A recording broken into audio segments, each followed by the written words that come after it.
This And conference will now be recorded. yes, yes. One of the things I do want to make clear is that one of the requirements are that we have to have these meetings recorded. The last meeting that we held back in April actually was not an official meeting because it wasn't recorded. So this meeting be recorded, and I think we have Maureen's here and Margaret. Welcome, appreciate you attending.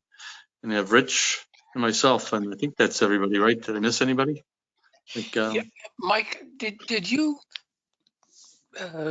coordinate getting this Zoom ID and everything through the town, or did you do yes, it? Because yes. I'm trying to get the one set up for the EDC next week, and I've sent out something to Mike D'Amato. Is he the prime or the only contact to get it set up? I'd recommend reaching out to Cheryl Baker. Right. Yeah, that's what I did, Rich, is I did reach out to, as I said the last time, I was going to reach out to the first selectman, and then I CC'd all the ladies there and Karen and Cheryl and Sherry, and they got back to me saying they would coordinate it and they would set it up. So they work through Mike D'Amato's company there. And John, you'll see John is with us tonight. He's an associate of Mike D'Amato. So yeah, contact them and they'll set it up for us. So we have to go through the approval of the meeting minutes for the last meeting that we had, which was February 18th, 2020. So can we have a motion to approve? I don't know if you all have taken a look at that. I'm sorry I didn't send them to you, Margaret, but you weren't there anyhow, so you'd be abstaining. So can I have a motion by Rich or Maureen? Motion for me. Richard. Okay, can I have a second? Maureen, you can second it. You can unmute yourself.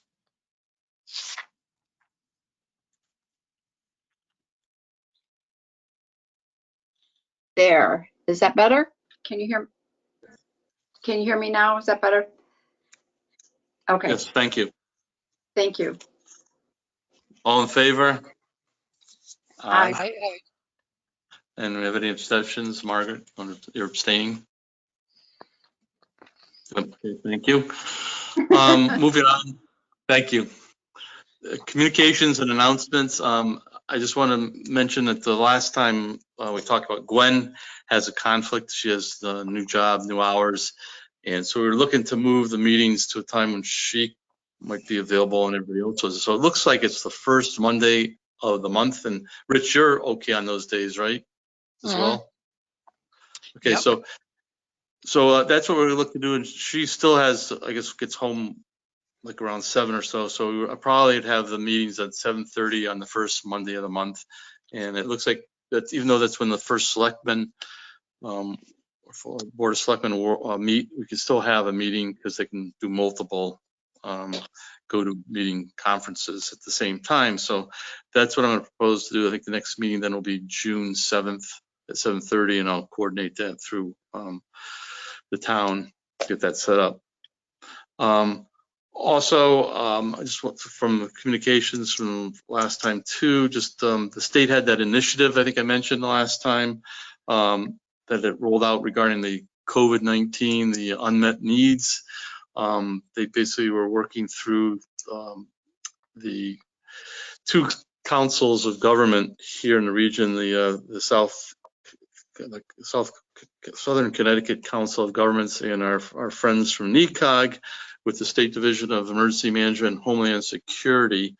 They were looking at those three components with their community planning and capacity building of infrastructure, and also economic and natural and cultural resources. And then the third working group was health and social services and housing. I just got a notice here last week that they've basically put everything kind of into a holding pattern. I'm awaiting some feedback from the state as to how to proceed further on this. Again, I would encourage, if any of you know anything in the community where there's some unmet need, whether it's food or it's business needs or the Arts Council or something that's impacting our citizenry, the town, anyone in any of the various groups that we have in town, whether it's Girl Scouts, Boy Scouts.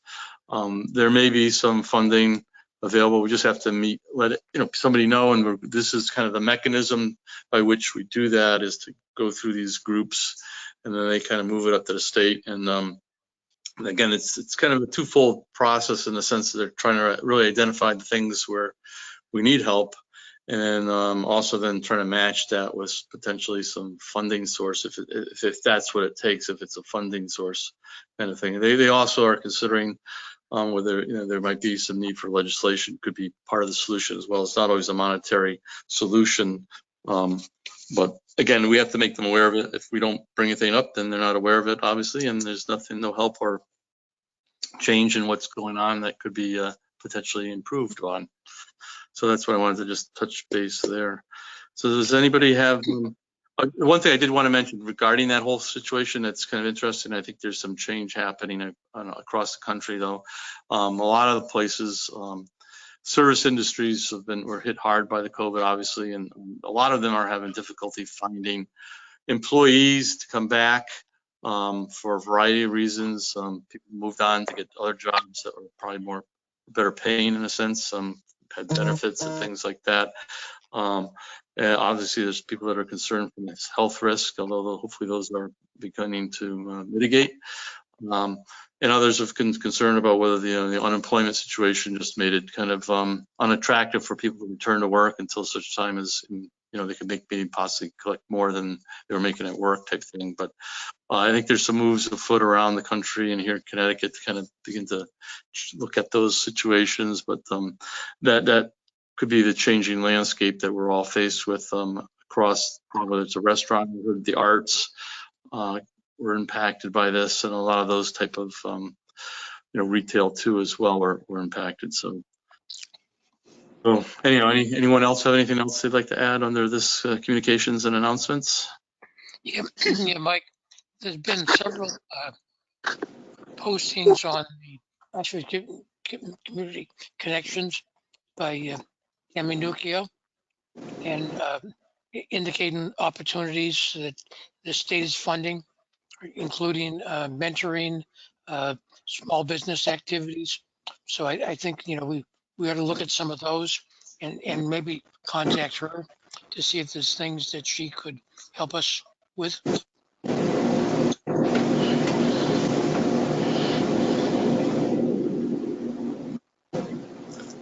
Sounds like somebody's back. What happened? Hey, Rich, that's good point. Anyone else have any other thoughts? I wonder, as we're going into summertime, I know we don't have a lot of camps directly in town. I mean, there is the Salvation Army camp, but certainly there are a lot of camps in our area. And I wonder if part of the childcare issue, are you there? Yes. Oh, okay. I just disappeared. You just disappeared off my screen. I'll keep talking. I'm wondering if there's a need for kids and childcare for parents so that they can get back to work, but also a way to get our kids out among other kids, and where the 4-H camp isn't far away. Camp Mansfield has a lot of camps.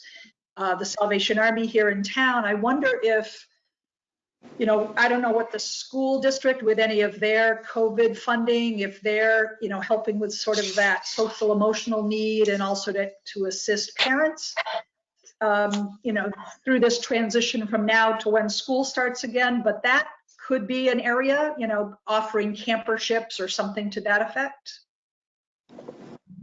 Okay. Note of that.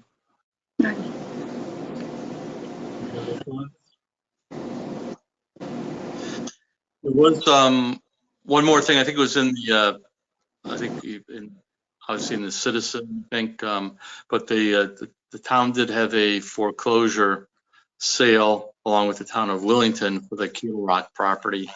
And at this point, I guess the town is looking to move forward with that at some point in time with the town in Willington, once all the other issues are resolved on the property. So that's something to keep our eyes on. I'm not sure that we'll have necessarily a role to play in that, but just it's something fairly sizable happening in our community. Obviously, I think we'd rather see the back taxes of around a little over $1 million paid, but I guess we'll move on to see where that takes us. Okay, any other last thoughts on communication or announcements? Mike, in Anyone terms may of the details on Kettle Rock, within the town budget, there is a funding to pay for under capital appropriations, the town's share of the remediation. So that is going forward. Most of the discussions on Kettle Rock have been held in executive sessions on the Board of Selectmen. Basically, from what I understand, the town has, based upon what it's sent to them from Bill Darcy's analysis, and I guess the town attorney has came around to that they feel that it's safe for the town to take possession. They still have the issue of getting the waiver of the significant amount of DEP and EPA liens on the property, but that is currently being worked. So it's probably going to be a year or two before it's officially open to be on the market. But at least it is making some steps forward. Date. Old business. I can offer this on some of the project initiatives and updates since the last time we did meet. That some of the recommendations of the road safety audit that we did a couple of years ago have been implemented by the Connecticut Department of Transportation. We did put up the no parking signs across from Cumberland Farms here last year. And they also did modify some of the line striping on Route 74 for the no passing zones. There was some improvements done to the signal, as you might have noted. They did some upgrading there, not very much in the way of the patterns, but just to the signal and a little bit of line striping and some new signage. I did have a conversation with the district transportation engineer and indicated that other parts of the RSA that we had looked to have moved forward would have been a traffic study, traffic safety study done for the corridor. They didn't want to do that. They wanted to kind of wait and see whether there was continued accident history at the Route 74 and 44 intersection. Because I know that before they did any of the work there, that there had been in my opinion, quite a few accidents of significant property value and some injuries at that intersection. But I'm not aware of any since that time in the past year, since they've made the improvements. The last time I checked the accident history there for that intersection, I didn't see any. I think Richard, you said that you saw an accident or it was one almost near accident there, but so maybe those changes, maybe it's just coincidental because maybe less people are driving because of the COVID. I don't know, but we'll have to kind of continue to monitor that because I think there's still maybe some needs for safety improvements in that corridor for sure. I think the last time, Maureen, do you want to speak? Have you heard anything more on the Historical Society? Any updates on? I know you guys had some. No, and I'm hoping we're going to start meeting again. Do you know when the town offices are going to open? Well, I was just talking to John here before that. That probably some of that is legislatively is going to be probably talked about at the state level, and right now. They're probably going to, probably through the end of June anyhow here, we're going to still be in this kind of Zooming kind of situation. And he thinks, and I kind of agree with him, that probably moving forward, there'll probably be some hybrid type of situation where they'll still allow to have these kind of conferences and then maybe resume some level of in-person. So right now, I'd say that, it's still up in the air, but I'm hopeful that there'll be some in-person resumption of meetings coming, later this year, this summer. Because I just would, I don't know why it would be a big issue for me to just go in that office by myself. I don't know, but there's so much research I really want to get going on, and I have to get into the office. So, but I have not heard from the committee. I don't know. Joan generally takes the summer off, I believe.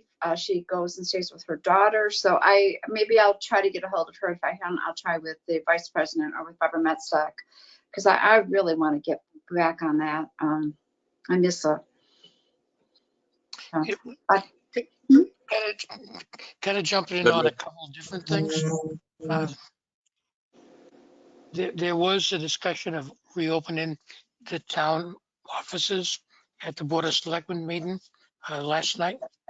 And generally speaking, they're going to open up the general town offices within the next couple of weeks. Right. And it'll be more like, being able to go into the building office and tax collector and town clerk, et cetera. I don't think anyone is thinking about opening up the commissions room, where we would usually have our meetings in the near future, but they are talking about opening up the big conference room in Knowlton Hall and the senior center. So Okay. those things are on the table. There is also quite a few new things being proposed by the senior center, which will kind of open them up. They're going to have a picnic within the next couple of weeks, and that will be, in the building and outside.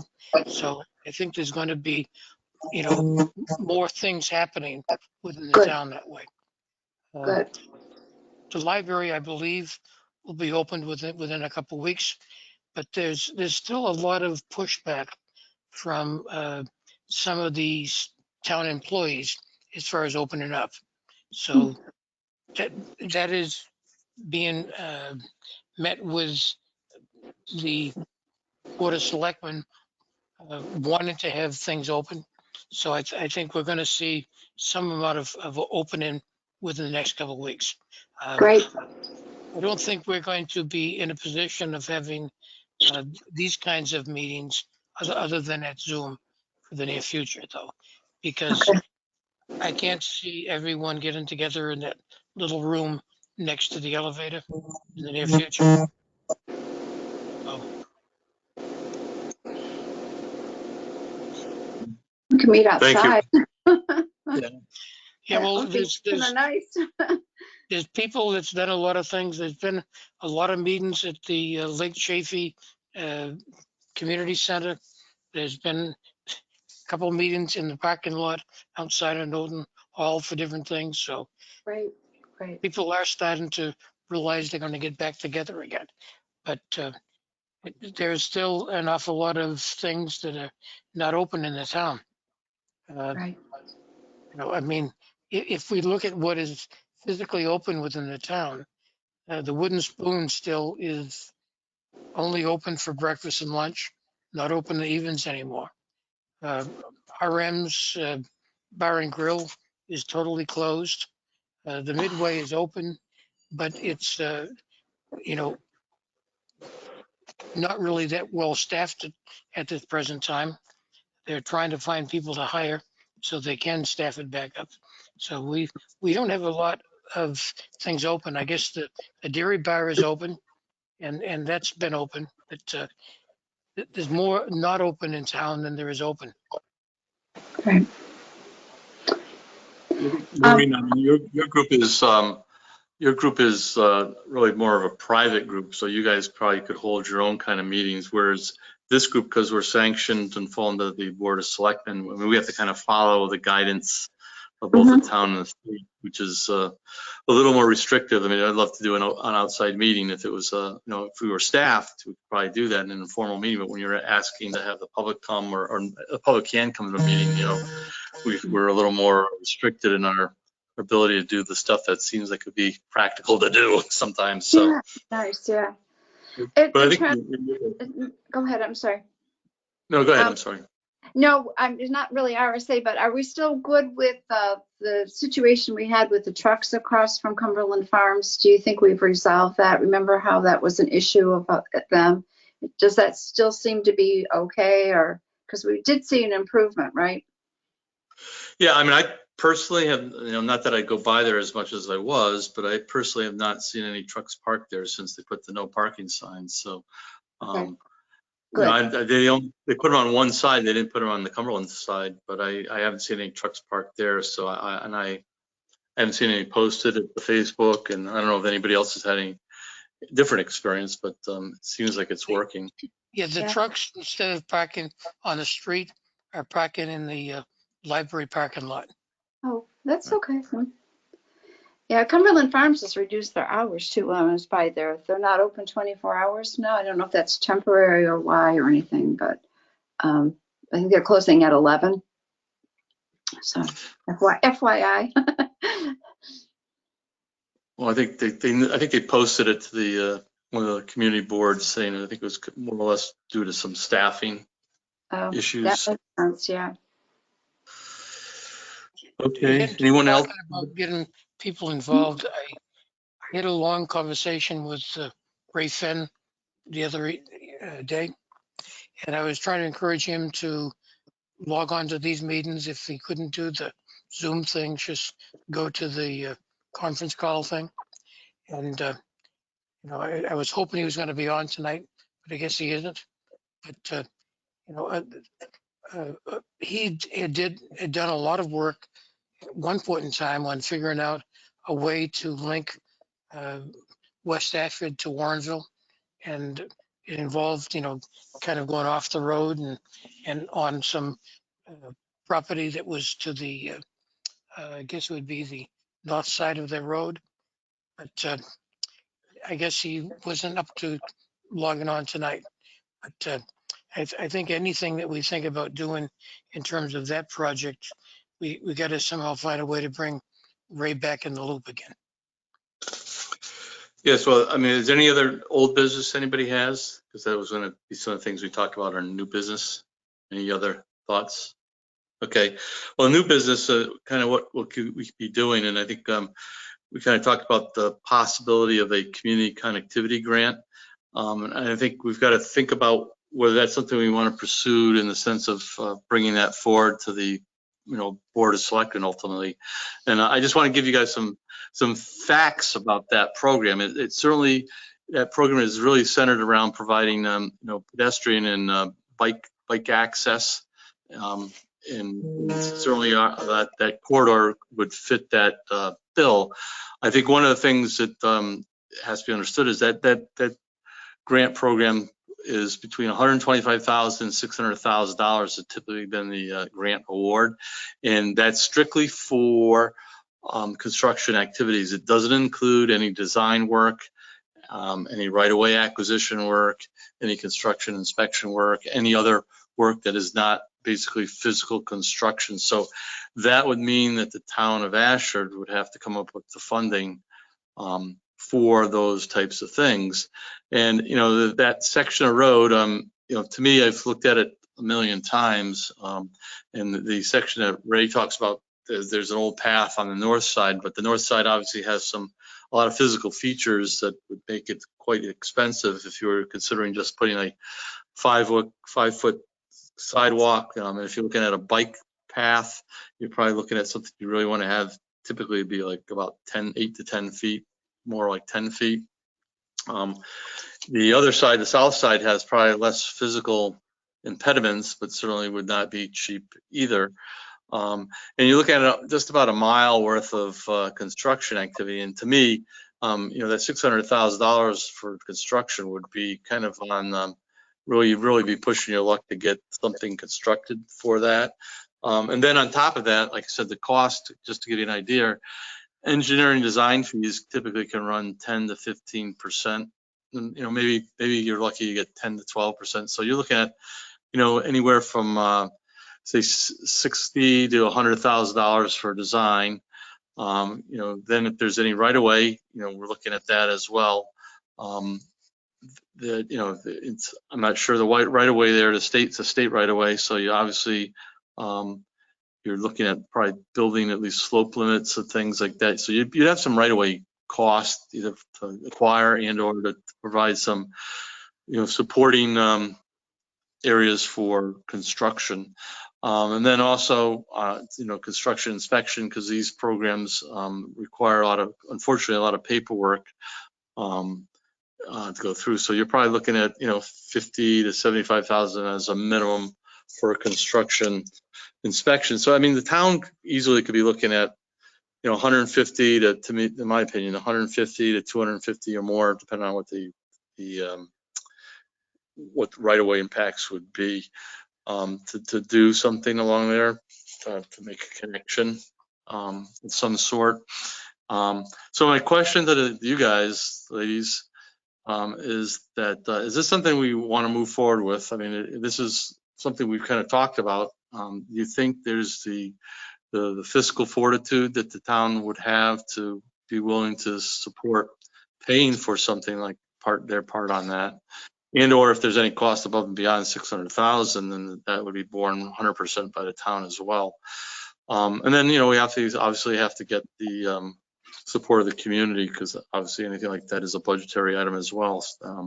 So I guess to me, that would be kind of the first decision we have in this opportunity, is to see whether we think it's something we should pursue to present to, or at least have that conversation with the Board of Selectmen, say, is this something you think is worth pursuing? Because then what would happen with the time frame of this, the grants, typically the solicitation for the grants usually comes out in the fall, and they're usually due by November, December, so it's something that we'd have to kind of get in the ball game, and then obviously it wouldn't be this coming fiscal year, it'd be the following fiscal year. That's something that'd have to be put into the budget for the town's share of this. And then obviously a lot of community outreach, I think, and even this is even before you start the project, and then our part of it would be the design work, like I said, just to figure out whether it's the concept that we have is feasible and affordable. So I mean, there's risk up front even there too, that it could be that the cost is $2 million for all we know, just because of the ledge and right-of-way impacts and things like that. So along with maybe some utility issues.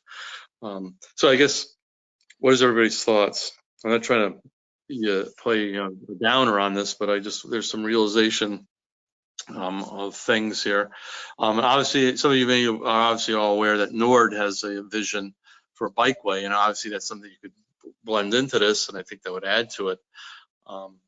But again, if you're doing a bike path type thing, you really don't have the width on the pavement to do something within the existing configuration of the road. It'd be something that you'd want to build probably adjacent to the road structure, kind of as this combo, walking and biking kind of facility. So that's just a quick overview. These are gross numbers that I'm throwing out, but the numbers that are real are the $125,000 to $600,000 typical grant.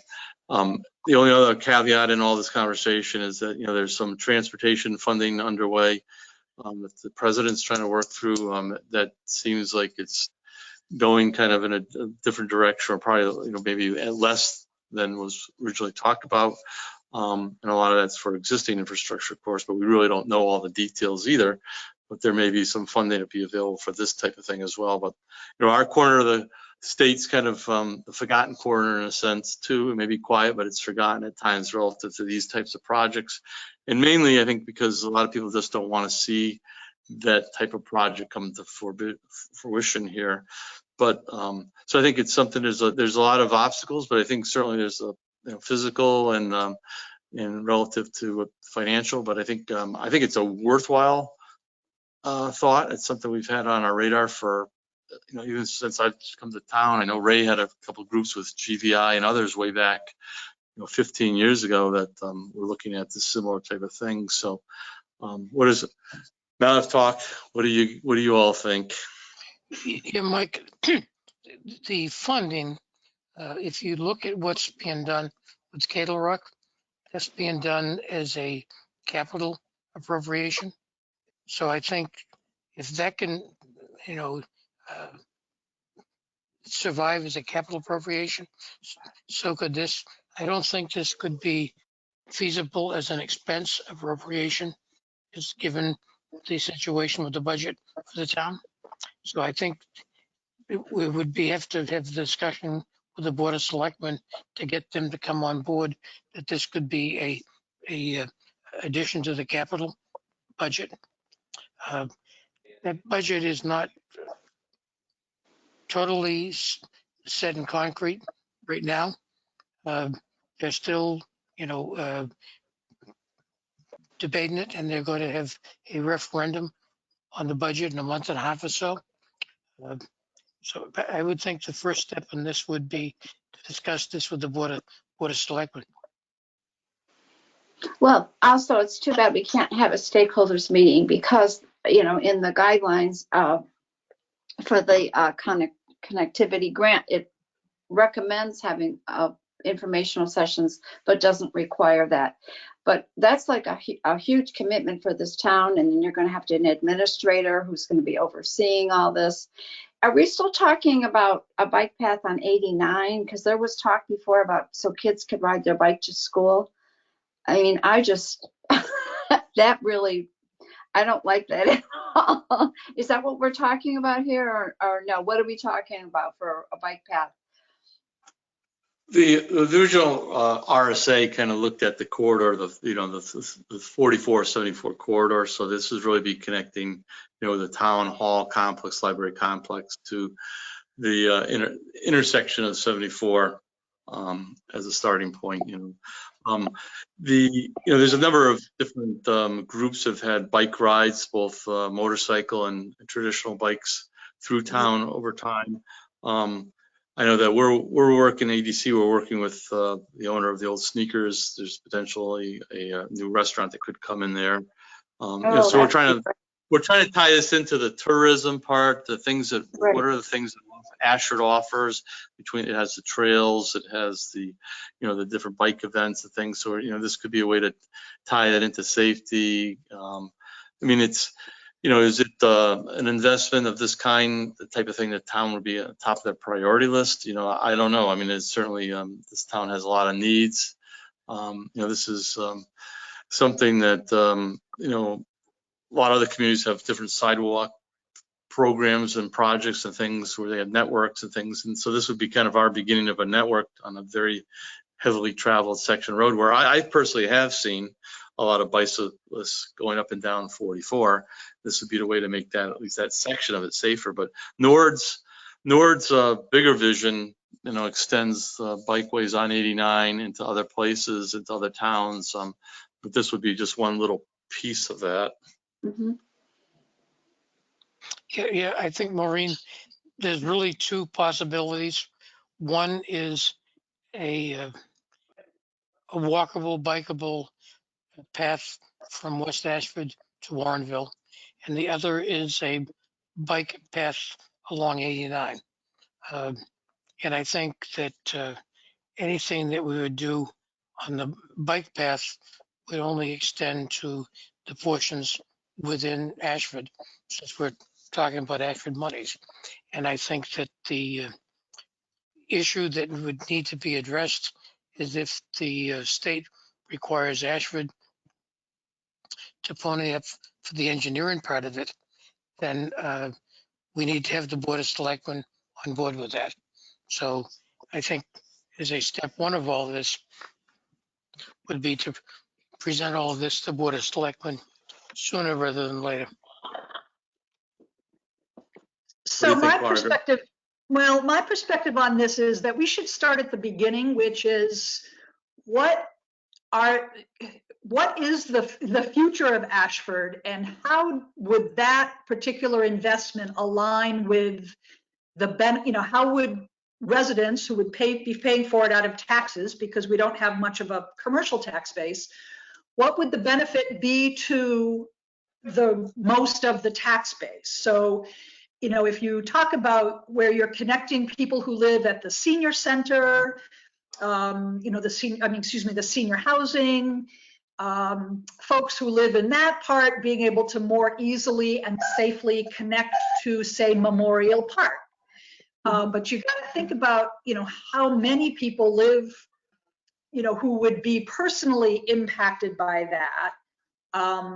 It would probably be great for the people who live at Ashford Park, and there is a sizable number of folks there. But how much of a demand is there for people to have an alternative way to get from Ashford Park to Cumberland's and the library, right? Like, is there a big demand there, and would the rest of the community be willing to pay for that? I don't know that from a tourism perspective, if we could sell that benefit to folks. Like, I'm not sure that having more people bike through Ashford and in that segment be safe, whether they would see a compelling reason to invest in it because of that. I agree with Mike that I think that the side of the road where we have that town-owned piece of property where the wine shop is, where Ashford Park is, Memorial Park is. I think that sort of back way that kind of comes out by the St. Philip Cemetery, and it's kind of closer to that side of the road coming in on the Cumberland side of the road, seems like that would be a better segment, or a more feasible segment perhaps to connect, not quite so extreme. But again, I'm not sure if people would feel that for the kind of investment we might be talking about, if there would be a huge impact. And so I guess it kind of goes back to then, where our town today overlaps with the future of our town tomorrow, right? Our Venn diagram, our logo, is where is our community headed, and what are we willing to invest in? What kinds of projects could we pitch and sell that people would see a tremendous benefit in, to the community of the future. And I don't mean to get esoteric about it, but I just, I think that we could, in order to get the ball rolling, just like, the ball, somebody had to push the ball rolling on the Kettle Rock thing, which is now like 2 years. That's a miracle if we could put that on the market. So I think Richard's idea that to kind of go through the motion of, laying out the benefits, laying out the costs, laying out the opportunity provided by this grant. They may not bite on this grant, but maybe it'll get the wheels turning on some level somewhere about, well, where are we going? What does our plan of conservation and development call for that the Our Town, Our Future group can push?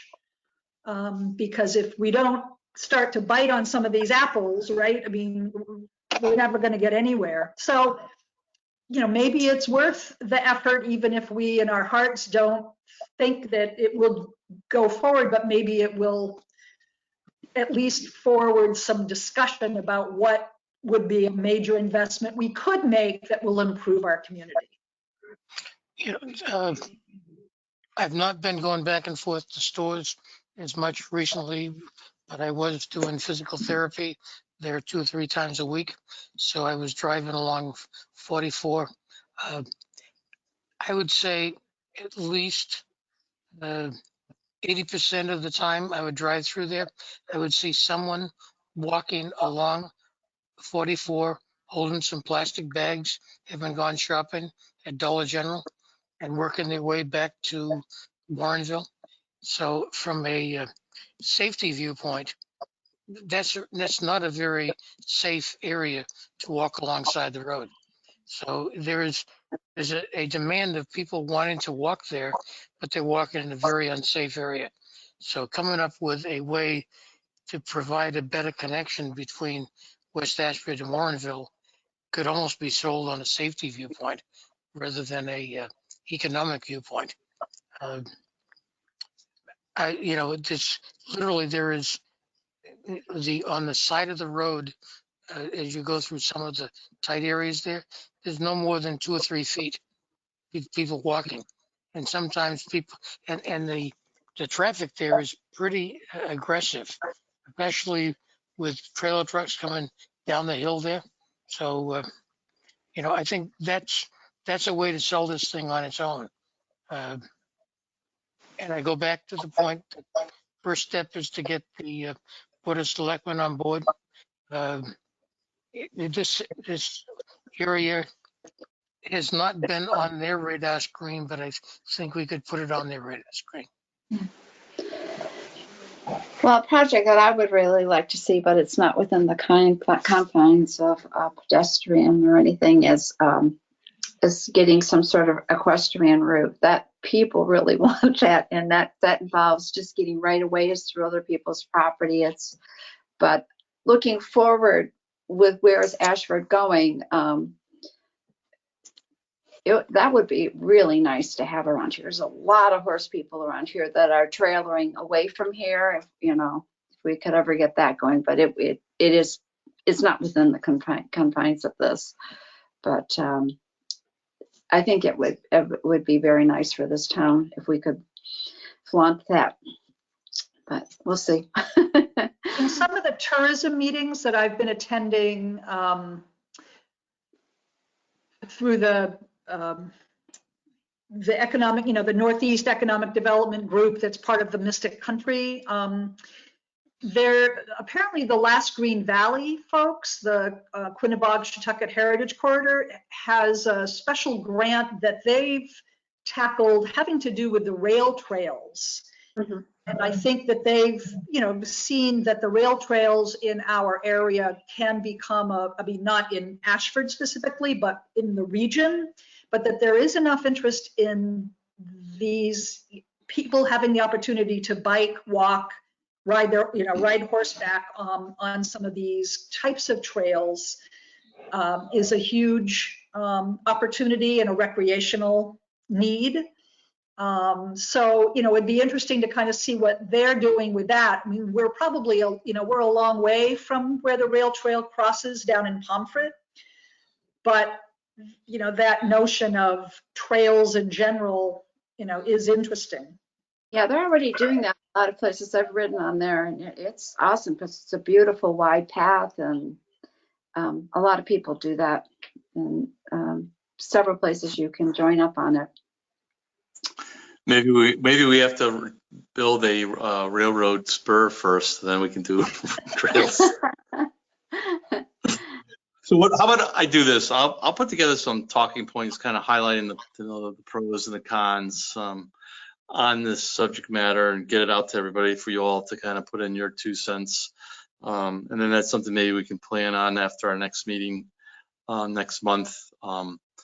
Basically go back to maybe go in the summer at some point, go to the Board of Selectmen and say, hey, listen, here's what we're looking at. Where do you want to do? Where do you want to go? What do you think?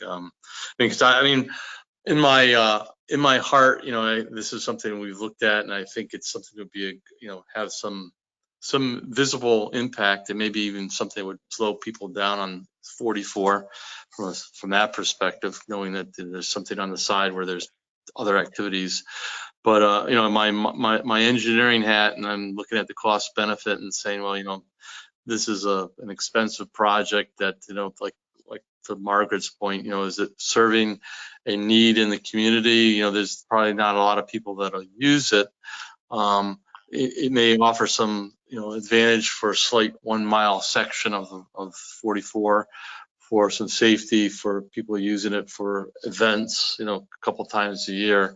I think it's more of this trying to redefine, in my mind, kind of the feel you get when you drive through Ashford, other than the speedway of 44 and 74. You're really trying to create a vision of a sense of village or community. I mean, that to me is more what this does, and that was probably what when we had the Yukon kids working on it, when we did our RSA, that was a sense of everybody. Yeah. One of the things we're going to get out of this, probably more than a well-used walking or riding facility for folks. From the cost benefit perspective, I go, but my heart with other things, the vision is more of you're trying to change an attitude of people moving through our community, and then this might be part of it, you know. Well, but I if we think, could incorporate as part of it, you know, some of those things like, you know, the islands as you're coming down the hill that kind of slowed people down, right? I mean, those, like if somehow we could incorporate those elements that sort of, you're right, we're a visual signal, you're coming into a village and this village is Warrenville and it's the heart of our community. So if somehow we could tie that in and execute some part of the Yukon kids vision of what that area could be like, I mean, that would be wonderful. And maybe we need to remind them of that vision, you know, that they had, and how do we get there? And this could be a step in that direction. well, I would offer, you know, this is just one grant that's really focused on the pedestrian bicycling components. You know, what we were trying to do is have the state entertain a traffic study for the corridor. That would have had a bigger potential impact on looking at those things you're talking about, Margaret, that where you'd be actually looking at changes to the road structure itself, whether it was a roundabout at 44 and 74, whether it was doing some of these other visual impacts, traffic calming measures along 44. You know, that's where you can get into some pretty significant grant programs, millions of dollars. There certainly is on those, there's a local share that still could run, hundreds of thousands of dollars, but that would give you a significantly different, more robust project. You know, this was just one of them that, truthfully, is my experience has been one that's kind of like, they've been more willing, the DOT and the state's been really giving these out. Basically, the last time, 2 years ago, they gave it to everybody who applied, got one of these grants for whatever they were asking for. It's just, would this be the starting point, of something bigger? But Yep. I mean, the problem we have too is it's a state road and the state's in charge. And like I said, the gentleman who runs these programs, that would, trying to get them to the next step of being willing to take this on as a project too was a little more cumbersome. And we don't have the strongest planning agency. Unfortunately, NECOG's not really been one to kind of push these type of projects either out here. So this was kind of a first step. So getting back to it, unless somebody has any other thoughts on this, I will put something together, get it out to you here probably this weekend, because we're probably gonna have a meeting on June 7th. And you guys take a look at it, see what you want to think we should put on, kind of like talking points to kind of bring this to the Board of Selectmen to say, hey, okay, what do you think? Do you want to move this thing forward, or do you want to, where do you want to go as a, because I think we don't want to waste our time either. And I think it has some opportunity, and maybe, like you were saying, it lays the groundwork for other things in the future, and maybe they have some other focus of what they'd rather be looking at too. So, any other last thoughts on that? Sounds like a plan. No, I think that's great, Mike. Thanks. Okay. The other thing we had on the list here was recruitment of new members, and thank you, Margaret, for coming forward. And we appreciate your ideas as always, and your perspective. And we still have some opportunity if there's other people that anyone knows out there that you think might be willing to get on this group to kind of shake things up a little bit. We were always looking for that. So. Well, let us one know. thing that I would suggest on that is, when we started this whole endeavor, however many years ago, and we had some pretty robust stakeholder meetings, right, where we were dividing into 4 and 5 groups and would have 5 or 6 people at each. If we have somewhere in a file, the sign-in sheets from that, I don't think it's such a bad idea for us to kind of cast the net back to those folks, because at some point they had an interest. Remind them that we're starting to, to re-engage again, and are you interested in continuing that conversation? Because I think that we really did accomplish some good things. I mean, the fact that the bike path is still alive, that that Nord brought forth at that meeting. We talked about communications, how can we better communicate within our community?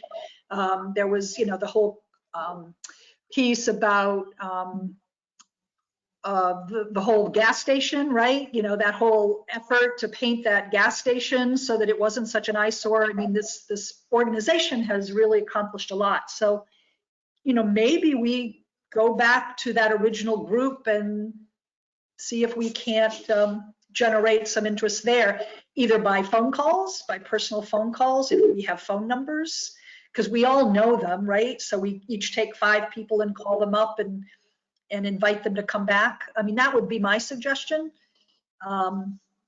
Because, as soon as you say become a member, people shy away. But if we continue to position it the way we did originally, which was that it's a conversation about our future, and that we're not done yet. So that's my suggestion for what it's worth. Yeah, Right. building on Should that, lose, Margaret, a couple of names pop out in my head. I don't know her first name, but she was Doug Jenny's wife.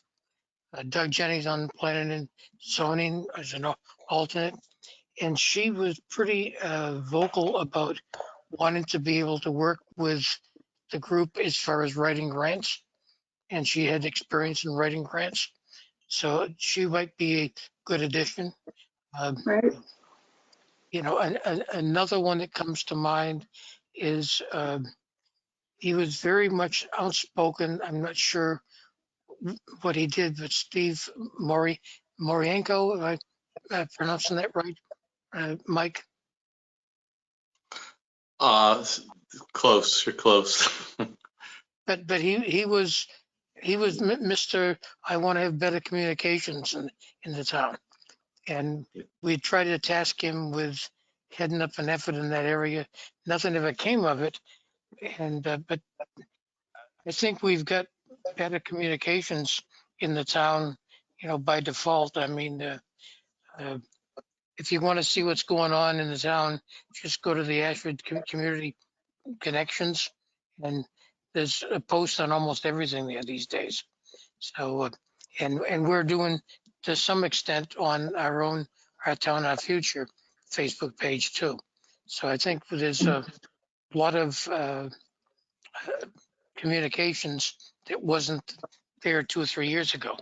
But I think pretty sure that, Mike, I'll have to check my notes, but I'm pretty sure we have the name of all the people that showed up for those meetings. Good. Yes.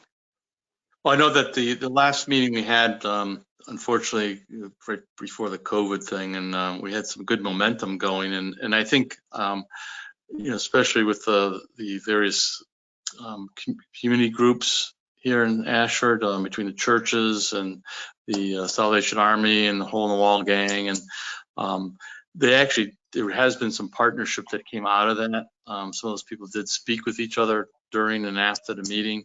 I know that there's the Salvation Army camp in particular that's Conroy's kind of outreach and had a lot more community activities where they've actually even invited people to a fishing derby here a couple of weeks ago.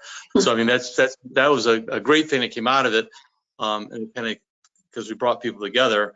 We didn't initially initiate it, but the ideas were out there and the cross-pollination occurred. And I think, unfortunately, we lost a little bit of momentum, but I think there's still that opportunity, like you said, and I think maybe we'll go back to that list and see whether some of those people want to re-engage on some things. Obviously, things have changed a little bit, but maybe there's more opportunity for things now as well.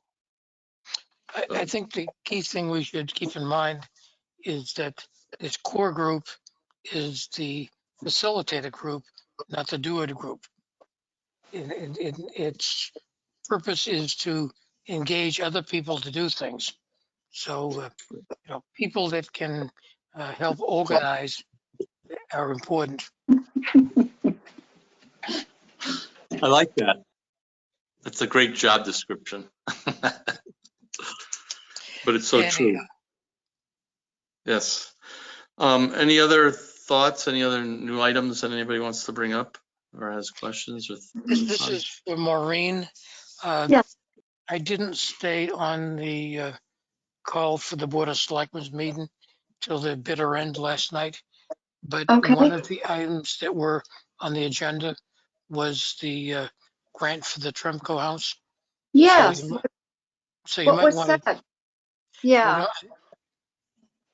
I don't know what I'll- came of it, but you might want to keep an eye on the minutes of that meeting to see what's Okay. going on. Okay, Board of Selectmen meeting, okay. Yeah, and I'll try to get in touch with somebody. I had tried before and with no luck, but that was kind of in the middle of COVID.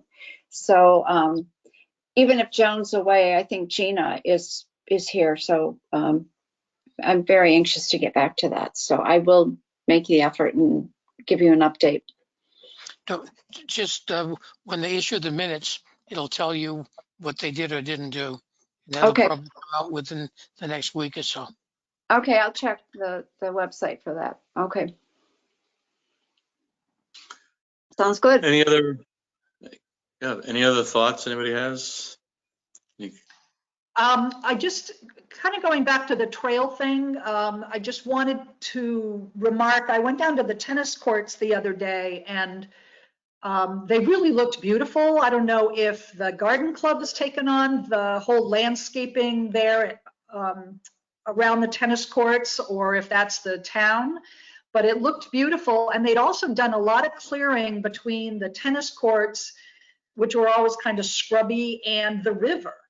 And you could actually see, you know, the river flowing with the bridge crossing over 44 and sort of the backside of the Tremco house and the, you know, the other little house that's there. And it was really striking in how lovely it was. And so I was just sort of curious as to who had been making that effort and that initiative, because to Maureen's point about the 89 piece, you know, that expanding as much as the town-owned property is and expanding down to the river so people can use that kind of recreationally. I mean, there is a little trail that goes down, but I was sort of struck by how nice it looked in the couple of years that I'd been there. And so it's you know, I think even taking more advantage of the pieces that we do have is, you know, is important. Yeah, Margaret, I think the group responsible for that is the Conservation Commission. They've kind of taken ownership of that. And Steve Morianco in particular, they've been walking the trail and blazing the trail, opening up the trail, and doing a lot of work. They started over the winter, but they've been doing a lot more, you know, in the spring now. So, and if you look at, it's also tied with Joshua Trust, and Joshua Trust is also been promoting that trail, plus I can't think of the right name, but there's another trail that the town took ownership of that links up with a trail in Wellington. So there's increasingly more and more and more trails within the town. And if you Yeah, wanted to, Gwen would probably have a lot of information on that, wouldn't she? Or Well, and you can find them on the Joshua's Trust, which is you know, another good group for us to be partnering with, and this is where what we do here kind of overlaps a little bit with our economic development work. But I do think that the more we can identify and promote the assets that we do have, you know, even if they're not sizzly kinds of things, but they seem to be what people are kind of looking for. One, you know, concept that I had back a while was to create a piece called 10 Things to Do with 60 Minutes in Ashford. And the idea that it's a Saturday afternoon, your chores are done, you've got an hour and you want to go explore something. You know, what are 10 things you can do in 60 minutes in Ashford that are cool?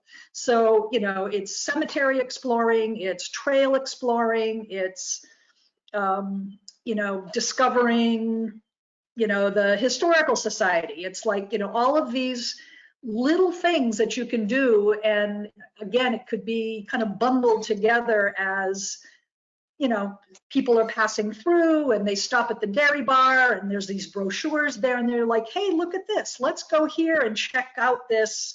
Did you know this was the Charter Oak across the street from the dairy bar? You know, so there's a way, I think, to kind of romance the assets that we do have in a positive way, which will, you know, could help us, even though they're sort of soft, perhaps soft assets, but I think they're very valuable to a lot of people's sensibilities. So Absolutely. that's just a thought. Yes. Yep, and you know, some of the things we can do with this is we can promote these ideas on the Our Town, Our Future Facebook page. Yes. One of the Well, things that I did recently is I spent $25 of the EDC money to promote the new EDC website. And that ended up getting contacts with like 500, 600 people in the town. And Nice. got a number of comments and likes back. So at least you know, people know that our new website is up there.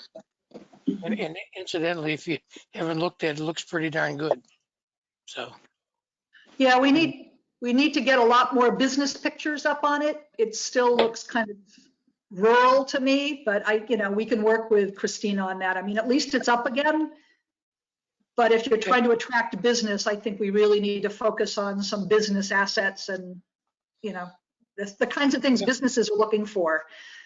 So well, I think the we can important improve thing it, is but I'm glad to have it up, so. it's physically up, and this is an EDC discussion, but we can definitely task Christina to do more on it. So But to your point, though, you know, I think that's something that maybe we think about and talk about at our next meeting.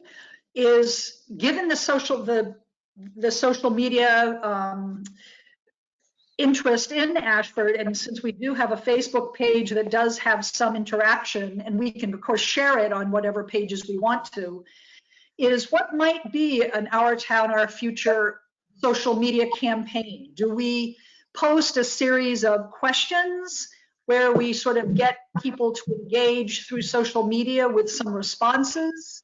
You know, and you wouldn't want it to be too open-ended, you know, because people go in crazy places, but you know, how might we use our own Facebook page to engage our public? And then to your point, you know, maybe there's some information that we can put out, or maybe we can share out some links to some other communities that have done some cool things, like we can do this too, check this out. So like, let's brainstorm and think about how to use our own social media page to engage people and get perhaps some, you know, real information and some good feedback on ideas. in general, our page, I think it's, I'd have to go back and look at, I think it's followed by over 400 people. And I found interesting is Mike put up a post of Happy Mother's Day, and without any boosting, it got like 100 hits. So, you know, I think people are starting to look at that page, you know, organically without paying for the boost.